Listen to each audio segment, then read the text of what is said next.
The last yearbook that had my original last name in it was 7th grade, and my name was Jessica Emmeline Norman, and now it's changed to Jessica Emmeline Wallace. At age 9, Jessica's mom remarried, and her mother convinced her to let David Wallace adopt Jessica. When my mom got remarried, I was pissed. I didn't like him. I still don't really like him that much.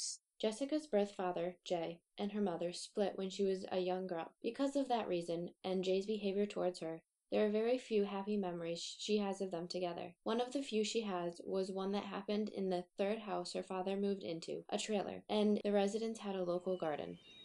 We had this huge community garden. I would run. We grew corn, tomatoes, pretty much anything you could think of. And then one time I went down to this damp area in the woods, kind of the garden, and almost like a greenhouse thing. And looking back on it, I think that's where they grew their weed, because when I went down there, my dad screamed at me, like yelled at me, and said I couldn't be down there. At the moment, I didn't really think anything of it. I didn't really realize what I had done. Good memory mixed with a bad one, I guess. During her time at the trailer park, Jessica recalls times when her father would just leave to do drugs, excessively drink, or smoke. She knows he has done marijuana, cocaine, heroin, meth, and shrooms. Also, during the time at the trailer park, Jay met Lou, or as Jess likes to call her, Lou Bella DeVille. I blame her for a lot of what happened to my dad and me, because she was so into drugs and she was into witchcraft. My worst memory of Lou is probably her telling me, quit trying to be close to your dad because he's mine now. He doesn't belong to you anymore.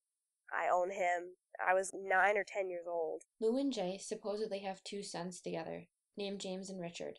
Yet due to the circumstances of the birth, and the timing of the birth, Jess does not believe the first son, James, is her father's legitimate child.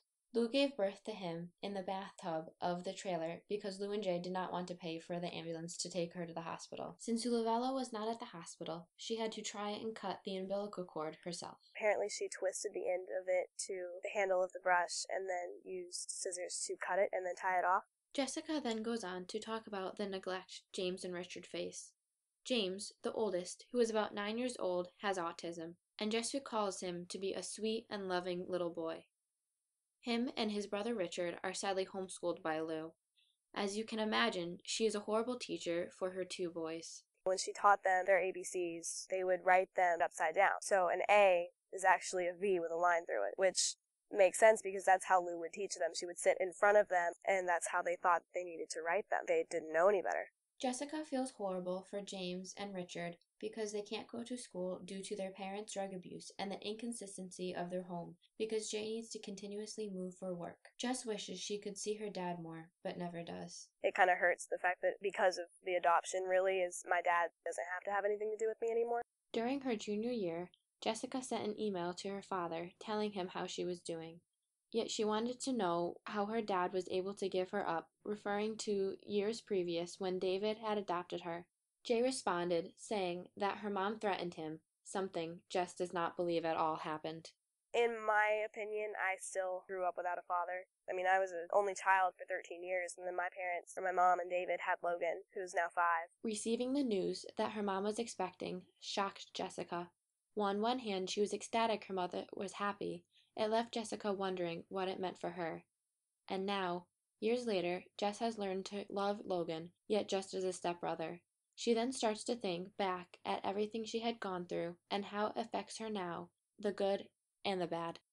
I think that the experience, in some ways it's made me stronger, but in some ways it's made me insecure. We think that I have post-traumatic stress disorder. I also have symptoms of bipolar disorder and sometimes depression and anxiety. Jessica then comments how hard it is to explain to people why she has PTSD, because it is hard for them to understand what she went through.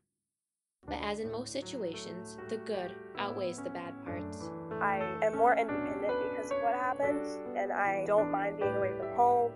I know exactly what I want to do with my life. I know where I'm going. So in some ways I think it's made me weak, and in some ways it's made me strong, but I think that either way it's going to teach me a life lesson that'll help me through anything.